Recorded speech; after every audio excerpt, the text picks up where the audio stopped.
जय हिंद। वंदे मातरम दोस्तों, स्वागत है आपका आपके फेवरेट एजुकेशन प्लेटफॉर्म तेजस कोचिंग क्लासेज में। तो आरआरबी ग्रुप डी के जो प्रीवियस ईयर के क्वेश्चन है वो आज सोल्व करने वाले हैं। इसके बाद में धीरे धीरे आपके मॉडल पेपर भी सोल्व करेंगे, पूरा सिलेबस कवर करने वाले हैं। पहला क्वेश्चन है आपका, आधुनिक भारतीय इतिहास में निम्न में से कौन सी घटना है जो सही सुमेलित नहीं है? तो बताओ कौन सी हो जाएगी। पहला ऑप्शन है आपका भारत छोड़ो आंदोलन। ये 1942 में हुआ था। कहाँ पे? ग्वालियर टेक बम्बई में, यानी कि आपका सही हो गया। लॉर्ड कर्जन द्वारा बंगाल का विभाजन है वो 1905 में हुआ था। ये भी एकदम राइट हो गया आपके। इसके विरोध में आपके एक स्वदेशी आंदोलन भी शुरू हुआ था। महात्मा गांधी द्वारा दांडी मार्च ये हुआ था आपके 1930 में। कब हुआ था? 1930 में हुआ था। ये नमक कानून के विरोध में गांधी जी द्वारा 12 मार्च 1930 को शुरू किया गया था और 6 अप्रैल 1930 तक चला, यानी कुल मिला के ये आपके 24 दिनों तक चला था। अगली बात कर ले, अमृतसर में जलियांवाला बाग हत्याकांड 13 अप्रैल 1919 सबको पता है। तो क्या हो जाएगा? सही सुमेलित नहीं है, तो ऑप्शन 3 है वो आपके एकदम सही होने वाला है। अगला क्वेश्चन है, भारतीय संविधान के किस भाग में मूल अधिकार का वर्णन है? जो मूल अधिकार मिले हुए आपको 6-7, उनके बारे में बात हो रही है। कौन से भाग में है वो? बिल्कुल, भाग कौन सा है? भाग 3 हो जाएगा। आर्टिकल 12 से 35 तक है इसमें। इसमें अभी वर्तमान संख्या में 6 है, पहले आपके 7 थे, बाद में जो 44वां संशोधन हुआ था उसमें इसको 6 कर दिया है। पता होगा आपको, समानता, समतंत्रता, शोषण के विरुद्ध, धार्मिक, सांस्कृतिक और एक संवैधानिक औपचारों का अधिकार है। अगला क्वेश्चन लेते हैं, कॉलम में दी गई पर्वतमालाओं और कॉलम बी में दिए गए राज्यों का आपको सही मिलान करना है। तो करो भाई सही मिलान। क्या हो जाएगा? अरावली पर्वतमाला कहां पे? अरावली पर्वतमाला राजस्थान हो जाएगा। और आप विंध्य विंध्य पर्वतमाला की बात कर लें तो ये हो जाएगी आपके मध्य प्रदेश। पश्चिमी घाट की बात करें तो पश्चिमी घाट का क्या होगा? पश्चिम घाट केरल और कर्नाटक। हिमालय पर्वतमाला की बात करें तो ये हो जाएगी आपके हिमाचल प्रदेश और उत्तराखंड हो जाएगा। जो अरावली पर्वतमाला है उसका विस्तार आपके सबसे ज्यादा है वो राजस्थान में देखने को मिलता है। ये आपके गुजरात से लेके दिल्ली तक फैली हुई है। विंध्य पर्वतमाला की बात करें तो जो इसका सबसे उच्चतम बिंदु है उसे गुडविल शिखर कहते हैं। क्या कहते हैं? उसे गुडविल शिखर के नाम से जाना जाता है। पश्चिमी घाट की बात कर ले तो ये केरल और कर्नाटक में होती है आपके। इसे आपके सह्याद्री भी कहा जाता है। क्या कहा जाता है? सह्याद्री भी कहा जाता है। और जो हिमालय पर्वतमाला है वो आपके एशिया में स्थित सबसे प्राचीन पर्वत श्रृंखला है। ये आपको पता ही होगा। अगली बात कर लें, 7 व्यक्ति, ये लो थोड़ा सा दिमागदार क्वेश्चन आ गया आपके लिए। 7 व्यक्ति है जिनका नाम आपके ABDEGH और एक के है, सीधी पंक्ति में बैठे हुए हैं। कौन सी? सीधी पंक्ति में बैठे हुए हैं। तो इसको करो जल्दी से। क्या हो जाएगा? बस आपके पास 10 सेकंड का समय है। क्या होगा? इसने पूछा है के दाईं ओर कितने व्यक्ति बैठे हैं। तो ई है वो पंक्ति के क्या है? एक सिरे पे बैठा हुआ है। ई है वो आपके पंक्ति के सिरे पर बैठा हुआ है। बी ई के ठीक बगल में, बी है वो ई के ठीक बगल में बिठा दिया आपने। अगला क्या होगा? ए और ई के मध्य केवल 3 व्यक्ति बैठे हुए हैं। ए और ई के मध्य 3 व्यक्ति बैठे हैं तो 2 की जगह छोड़ के क्या बिठा दिया? ए हो गया। तभी क्या हो गया? 3 बंदे हो गए बीच में। बिल्कुल सही ना? समझ में आ रहा है आपको? ए जी के दाईं ओर दूसरे स्थान पर बैठा हुआ है।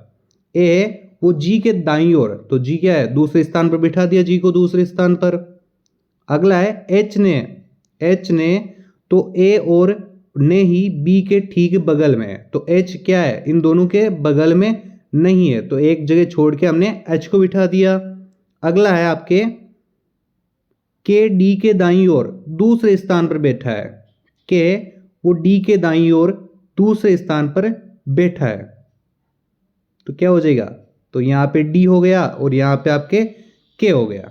तो इसने पूछा है कि के दाईं ओर कितने व्यक्ति बैठा है। तो कितना बैठा है? एक व्यक्ति बैठा है। तो ऑप्शन आपके क्या हो जाएगा? ऑप्शन ए वो आपके एकदम सही होने वाला है। अगले क्वेश्चन है, एक पाइप एक खाली टंकी को 15 घंटे में पूरा भर सकता है। बिल्कुल भाई, लेकिन टंकी के तल से रिसाव होने के कारण ये 20 घंटे में पूरी भरती है। तो एक क्या है, एक जो मोटर है वो एक टंकी को 15 घंटे में कंप्लीट भर देती है, लेकिन उसमें क्या है, उसमें एक छोटा सा छेद हो रखा है जिसके कारण 20 घंटे से भर रही है। यदि टंकी पूरी भरी हुई है, उसने 20 घंटे लगाकर उस टंकी को पूरा भर दिया है और टंकी में अन्य प्रवेश कोई निकास बिंदु और कुछ नहीं है उसमें, तो जो उसके जो तल से वो रिसाव हो रहा था ना पानी, उसके द्वारा टंकी को खाली होने में कितना समय लगेगा। कितना शानदार क्वेश्चन है। तो क्या हो जाएगा, एक टंकी में कितना, 1/15 कर देंगे, 15 घंटे भरने में लगते हैं और खाली होने में 20 घंटे लगते हैं। यही बात कर रहा है ना। तो इनका क्या, दोनों का ले से ले लो तो कितना आ जाएगा, 60 आ जाएगा। ऊपर क्या आ जाएगा, ऊपर आपके देख लो 4 - 3 बचा क्या, 1/60। तो कितने हो जाएगा, 60 ओवर हो जाएगा। 60 घंटे लगेंगे पूरी टंकी को खाली होने में। तो कौन सा ऑप्शन में है, बी ऑप्शन में। दूसरा ऑप्शन आपके हो जाएगा। अगर आपने दूसरा ऑप्शन बताया तो आपका एकदम सही होने वाला है। अगला है k+1/k बराबर -2 है, तो k का क्यूब प्लस 1/k क्यूब का मान ज्ञात करो। बिल्कुल सिंपल क्वेश्चन है। इसका क्या कर दो, इसका क्यूब कर दो। इसका क्यूब करके सोल्व करो जल्दी से। वो लग जाएगा आपके, जो फॉर्मूला आपने पढ़ा है ना, बचपन से पढ़ते आ रहे हो, a+b का क्यूब। तो क्या आ जाएगा, a का क्यूब प्लस b का क्यूब प्लस 3ab कोष्टक में a+b, वो वाला सूत्र लगा दो। क्या आया, अगर आपके -2 आ रहा है ना, कितना, -2, तब तो सही है, नहीं तो वापिस करते रहो जब तो -2 नहीं आता है। कैल्शियम ऑक्साइड की जल के साथ अभिक्रिया के फलस्वरूप बूझे चूने का बनना डैश का उदाहरण है। पहले तो अभिक्रिया को समझो, अभिक्रिया भी आनी चाहिए। इसने पूछा है कैल्शियम ऑक्साइड को क्या किया जाए, जल के साथ मिलाया जाए, उसमें क्या है, पानी डाल दिया जाए, तो क्या बनेगा अभिक्रिया में। बिल्कुल सिंपल सी, कब से पढ़ते आ रहे हो आप। ये बन गया आपके बुझा हुआ चूना। क्या बन गया, बुझा हुआ चूना बन गया। अब इसने पूछा है कौन सी अभिक्रिया होती है, तो इसमें क्या हुआ है, संयोजन हुआ है ना, तो संयोजन अभिक्रिया हो जाएगी। चौथा ऑप्शन में दे रखा ना, संयोजन अभिक्रिया। किस वर्तमान राज्य के कुछ हिस्सों में 400 वर्ष पूर्व कुल्हे नामक नहर सिंचाई की एक स्थानीय प्रणाली विकसित की गई थी। बताओ जल्दी से क्या होगा। वर्तमान राज्य कौन सा है, वो हिमाचल है। कौन सा, हिमाचल है। इसमें 400 वर्ष से पुरानी, इसमें क्या करते थे, इसमें जो प्राकृतिक धारा वो झरने टाइप के बहते हैं ना, उनकी क्या दिशा मोड़ दी जाती है कि मेरे को पानी सीधा नहीं चाहिए, मेरे को इधर चाहिए, तो वो क्या इसकी दिशा मोड़ के यहाँ पे अपना कर लेते थे। वो वाला है ये सिस्टम। अगला है, दिए गए वन आरेख का ध्यानपूर्वक अध्ययन करना है आपको। जो अब आने वाला है उसका ध्यानपूर्वक अध्ययन करके उसके आधार पर पूछे गए प्रश्न का उत्तर दीजिए। विभिन्न भागों में दी गई संख्या व्यक्ति की संख्या को दर्शाती है। देखो लोग, क्वेश्चन आपका ये रहा आपका, देखो क्वेश्चन। रुको क्वेश्चन थोड़ा सा, हाँ, अब देखो क्वेश्चन। ऐसे कितने लेखक हैं जो चित्रकार भी हैं किंतु पत्रकार नहीं है। बताओ जल्दी से क्या होगा। 10 साल का बच्चे के क्वेश्चन है भाई ये। अगर ये भी आपके गलत हो रहा है ना, बताओ क्या होगा। ऐसे लेखक की संख्या बतानी है जो चित्रकार भी हैं लेकिन पत्रकार नहीं है। तो लेखक ये रहे आपके, देखो ये क्या है, ये लेखक रह गए ना। तो इसने कहा है चित्रकार होने चाहिए लेकिन पत्रकार नहीं होने चाहिए। तो ये रहा आपका चित्रकार का हिस्सा और ये रहा पत्रकार का। तो चित्रकार में कितने आ रहे हैं, ये रहे। चित्रकार और लेखक दोनों होने चाहिए, इसका मतलब ये है। ये नहीं कि आपके 74 + 12 कर दो। चित्रकार और लेखक दोनों को इतने ओनली 12 है। ये 5 है, ये तो मिक्सचर हो गए, सारे आते हैं इनको, ज़्यादा गुणवा नहीं है। अगला है, यदि 2 3 4 के का माध्य के है तो बहुलक ज्ञात करना है। तो करो भाई जल्दी से बहुलक ज्ञात। 2 3 4 के का माध्य के है तो इसका बहुलक ज्ञात करना है। तो क्या करोगे, 2 + 3 + 4 + के कर दो, अपोन में क्या आएगा, 4 आएगा इसका, है ना। तो कर दो इसको, क्या आएगा इसका आंसर।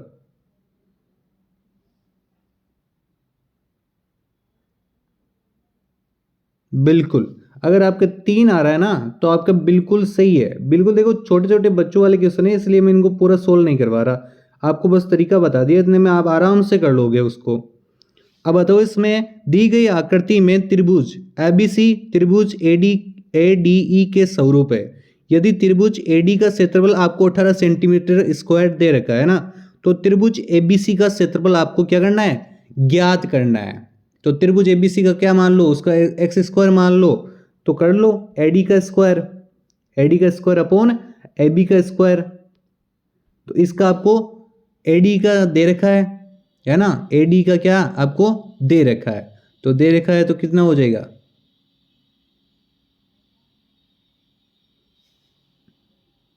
एडी का आपको 18 दे रखा है, इसका आपको एक्स मान लिया है, तो एडी कितना है, एडी आपका देखो 3 दे रखा है, तो 3 का स्क्वायर हो जाएगा। 3 का स्क्वायर कितना होता है, 3 का स्क्वायर, इसमें कर दो 3+2, ये दे रखा ना 3+2, तो इसमें 3 का स्क्वायर हो जाएगा, इसमें 3+2 का स्क्वायर हो जाएगा, बराबर 18/x। तो क्या आ जाएगा, तो x का आपका मान आ जाएगा 50 सेंटीमीटर स्क्वायर। कितना आ जाएगा, 50 सेंटीमीटर स्क्वायर। अगला क्वेश्चन लेते हैं।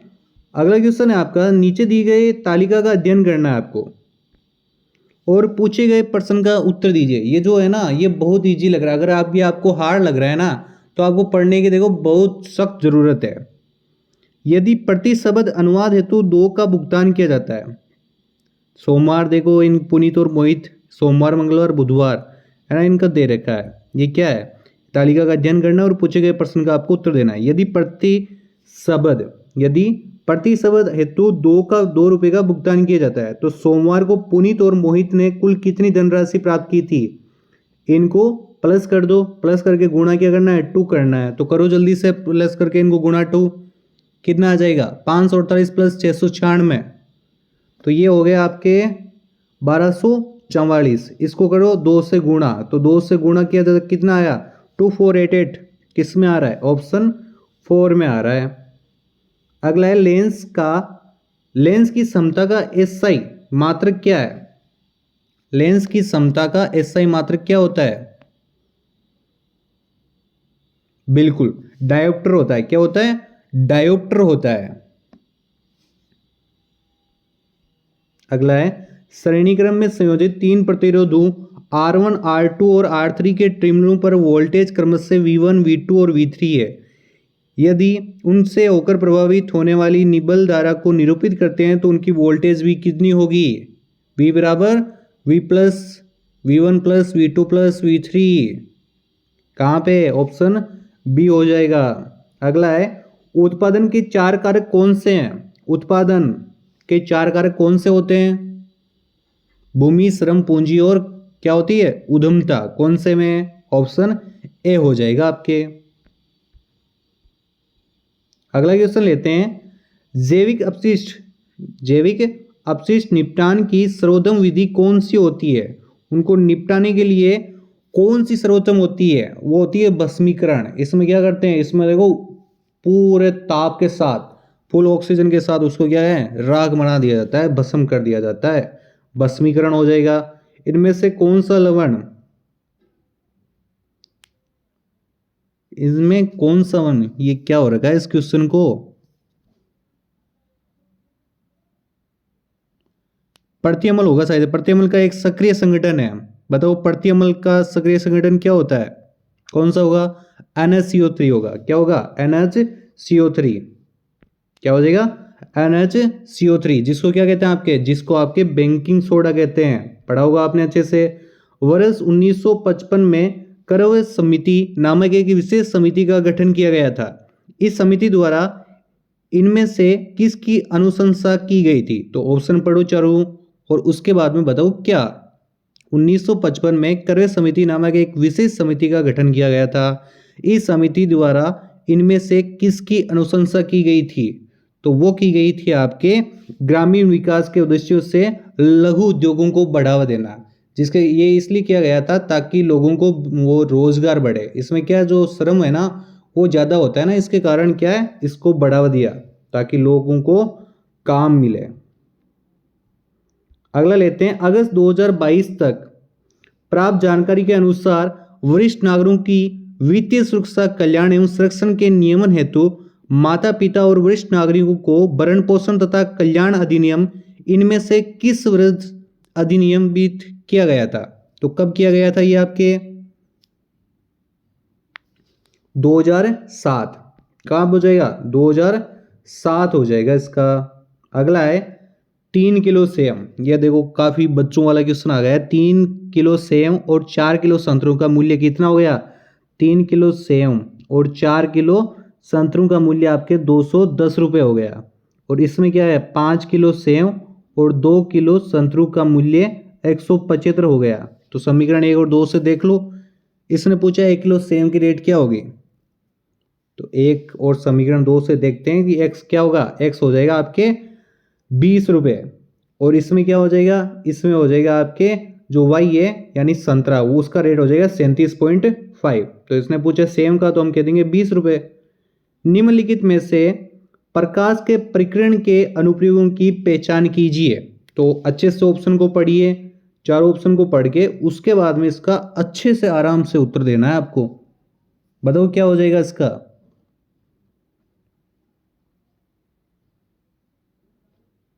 इसमें क्या हो जाएगा? इसमें जो खतरों के संकेत का लाल होना बिल्कुल सही हो जाएगा।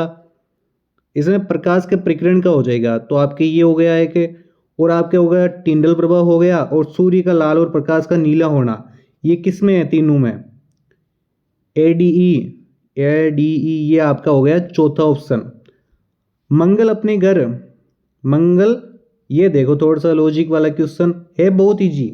ऐसे क्वेश्चन बहुत इजी रहते हैं, बस इनकी एक ही समस्या है, ये थोड़े बड़े बड़े रहते हैं और कुछ नहीं है इनका।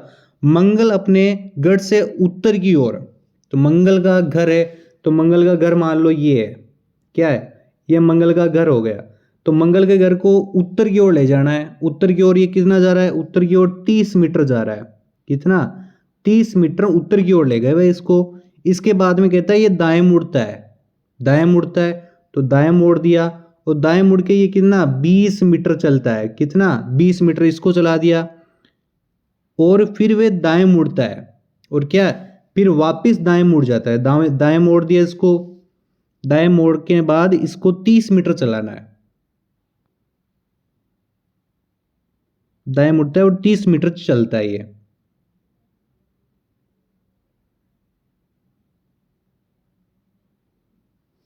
तीस मीटर चला दिया इसको, फिर बाएं मुड़ता है और 20 मीटर चलता है, फिर बाएं मुड़ता है और 20 मीटर चलता है, और फिर दाएं मुड़ता है और 10 मीटर चलता है, फिर दाएं मोड़ दिया और 10 मीटर चला है। तो इसने पूछा है कि वो किस दिशा में है और कितने मीटर की दूरी तय की है उसने। सॉरी यहाँ पे 40 मीटर और चलाया है इसने। कहाँ पे? दाएं मोड़ा है 40 मीटर, तो दाएं चला दिया 40 मीटर। अब इसने पूछा है कौन सी दिशा में, तो देखो ये घर रहा, ये ऊपर उत्तर रहा, ये दक्षिण रहा, तो दक्षिण है। और कितने मीटर चला है? तो ये चला है आपके कितने मीटर हो गया? ये 10 मीटर हो गया ना, तो 10 मीटर चला है। तो 10 मीटर और दक्षिण कौन से ऑप्शन में है? 10 मीटर आपके पहले ऑप्शन में ही है। अगला है दिए गए समकोण त्रिभुज में जहां भुजाओं की संख्या सेमी में यानी सेंटीमीटर में cos x plus cot x का मान ज्ञात करना है। बहुत इजी क्वेश्चन है। क्या हो जाएगा? कर्ण का स्क्वायर।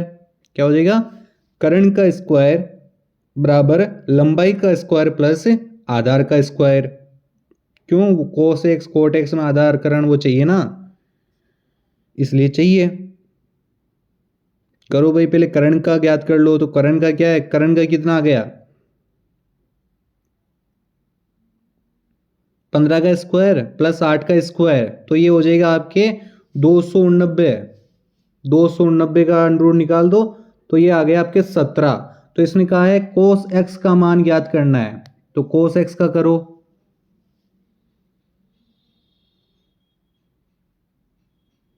तो कोस एक्स आधार अपॉन आधार बटा कर्ण, तो आधार बटा कर्ण कितना? आधार बटा कर्ण हो गया ना 15 प्लस 15 अपॉन 15 बटा 17। और उसके बाद में कहते हैं कोटेक्स। कोटेक्स का मान ज्ञात करना है। कोटेक्स क्या होता है? कोटेक्स होता है आधार अपॉन लंबाई, तो आधार अपॉन लंबाई 15 बट्टा 8। तो इनका कर लो भाई, इनका करो तो इसका आ जाएगा आपके 136। ऊपर कितना हो गया? ऊपर हो गया आपके 120। और 255 हो जाएगा। तो कितने हो गए इसको जोड़ो आपस में, तो 375 अपॉन 136। तो इनको काटा पीटा करो, काटा पीटा करने की जरूरत ही नहीं है। ये रहा ऑप्शन ए में, क्या हो जाएगा, ऑप्शन इसका ए राइट हो जाएगा। आधुनिक आवर्त सारणी के संबंध में निम्नलिखित में से कौन सा कथन है वो सही नहीं है। क्वेश्चन को अच्छा से पढ़ लिया करो, सही है या फिर नहीं। एक ना एक क्वेश्चन हर बंदा हर पेपर में गलत करके आता है, क्यों, वो नहीं या हाँ नहीं देखता अच्छे से। बताओ क्या होगा इसमें।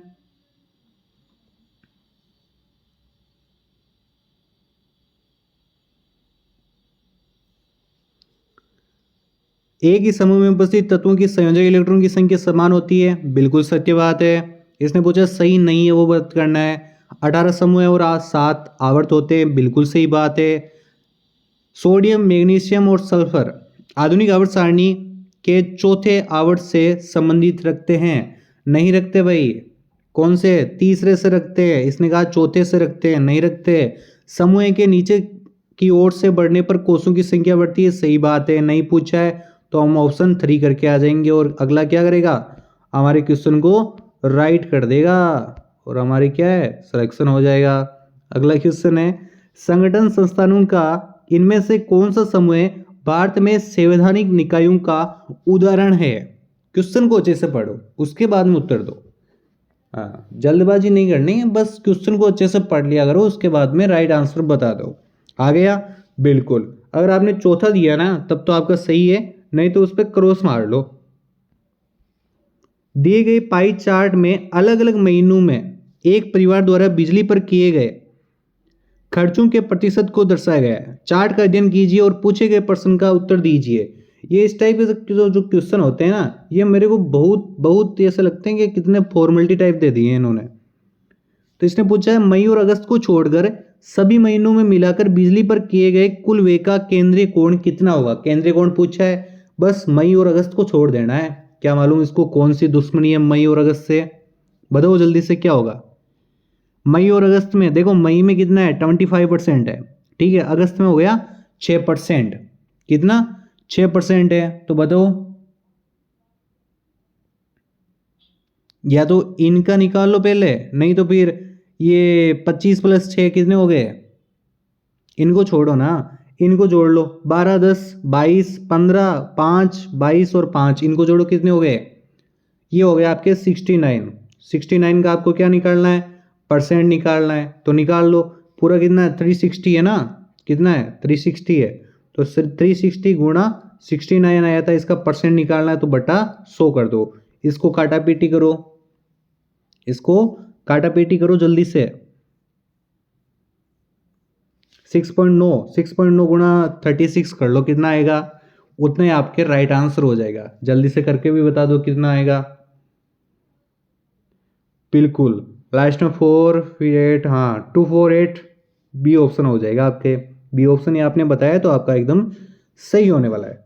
संख्या संख्या दे रखी है आपको 4, 7, 9, 8, 1, 2, 3, 5, 6 में दाएं से बाएं गिनने पर सम स्थानों पर रखे गए अंकों का योग क्या होगा। सम स्थान क्या होते हैं, 2, 4, 6, 8, 10, 12, 10, है ना, वो होते हैं सम। विषम होते हैं 1, 3, 5, 7, 9। ये तो आपको पता ही होगा, नहीं पता तो कोई बात नहीं, पता हो कर लो, करो भाई जल्दी से। देखो सम स्थान पर 2 पे ये है, 4 पे ये है, 6 पे ये है, ऐसे करके इनको टोटल जोड़ लो, जल्दी से जोड़ो। यानी पहले को छोड़ दो, फिर दूसरे को ये रख लो, फिर तीसरे को छोड़ दो, फिर चौथे को रख लो, पांचवे को छोड़ दो, छठे को रख लो, ऐसे करके इनको प्लस करो। 2, 4, 6, 8 पर जितने आती हैं। अगर आपके टोटल 22 आ रहे हैं, अगर आपके टोटल 22 उत्तर आ रहे हैं जोड़ने के बाद, तब तो आपका एकदम सही हो जाएगा। पुलिकली बाघ नृत्य कार्यक्रम इनमें से किस त्योहार के दौरान होने वाला मुख्य आकर्षण है, बताओ जल्दी से, क्या हो जाएगा, ओणम। बिल्कुल, एकदम सही उत्तर है भाई।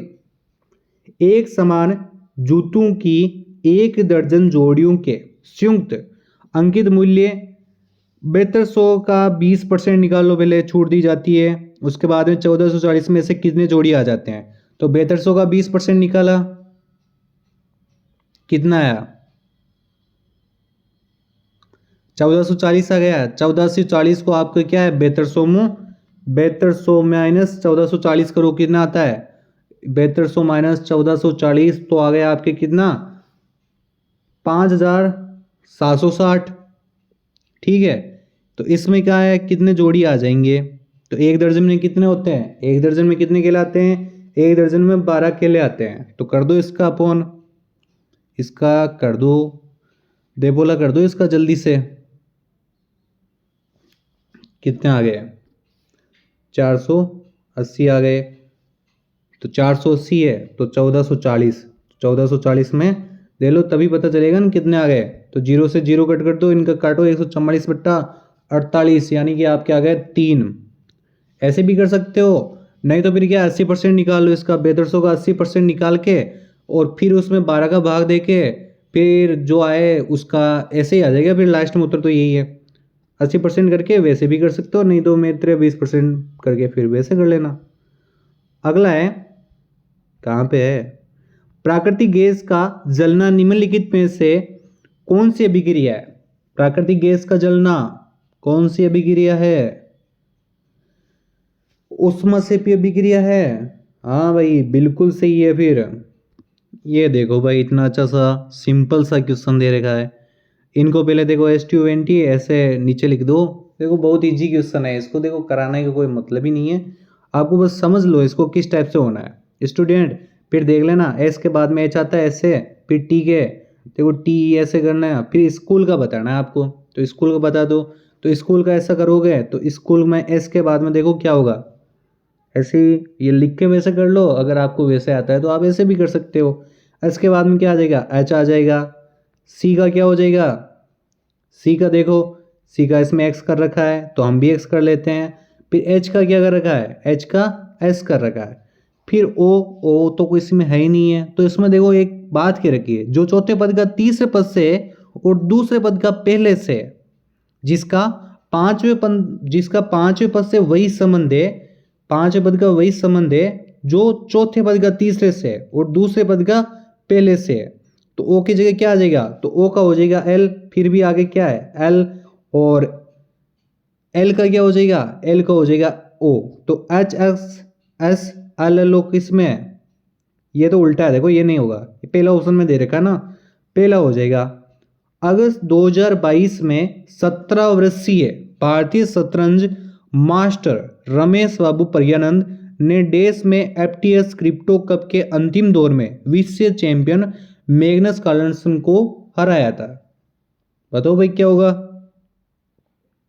देश में है, किस में हराया था, देश का बताओ भाई, देश में क्या आएगा, देश में क्या आएगा, देश में आएगा आपके मियामी।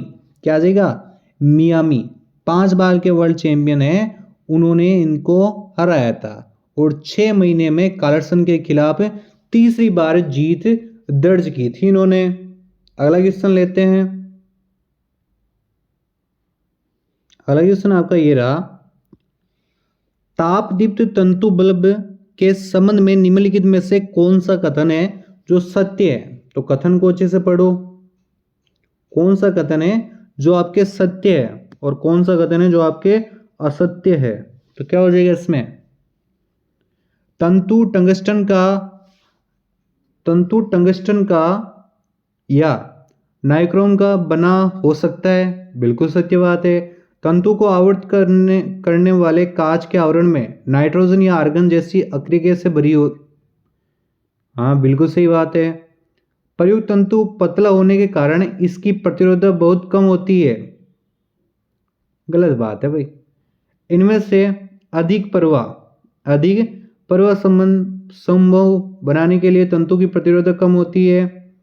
तंतु हेतु प्रयुक्त पदार्थ का गलनांक उच्च होना चाहिए, बिल्कुल सही बात है। ए ऑप्शन भी सही किया था हमने, बी ऑप्शन भी किया था, और इनको क्या है दो को गलत किया था। तो ए बी और ई कौन से ऑप्शन में हो जाएगा आपके, ए बी और ई, ये रहा आपका चौथा ऑप्शन। चौथा ऑप्शन भी आपने बताया है तो आपका भी सही है, नहीं तो क्या है गलत है। 5 खरीदें 3 मुफ्त पाएं की योजना में छूट प्रतिशत कितनी है। 500 खरीदो और 3 भाई, ये कह रहा है buy 5 get 3, buy 5 get 3 free. अब बताओ क्या होगा, इंग्लिश में बोल दिया मैंने, क्या होगा? जो छूट का परसेंट है 3, तो देखो इसने कहा है मुफ्त पाओ, ठीक है। 5 को खरीदो, 3 है मुफ्त में, तो ये आ गया इसका, इसको कर दो गुणा से, हो क्यों परसेंट निकालना है, तो क्या 3/8 गुणा 100 कर दो। इनको काटा पीटी करो, काटा पीटी करो जल्दी से, काटा पीटी करो इनकी। कितना आ जाएगा? 37.5 आ रहा है क्या? 37.5, हाँ ऑप्शन 3 में है। तो क्या हो जाएगा? ऑप्शन 3 इसका एकदम सही हो जाएगा। भारत में वायु खेलों का सर्वोच्च शासी निकाय कौन सा है? लास्ट और फाइनल क्वेश्चन रहने वाला है आज का। अगर आपको क्लास अच्छी लगी है तो जरूर लाइक करना। इसका पहले एक बार उत्तर बता दो फिर चलते हैं ना। तो क्या हो जाएगा? भारत में वायु खेलों का सर्वोच्च शासी निकाय कौन सा है? क्या हो जाएगा? Air sports federation of India. अगर आपने ऑप्शन डी बताया है तो आपका एकदम सही होने वाला है। मिलते हैं आपको अगली क्लास में। जय हिंद, वंदे मातरम दोस्तों।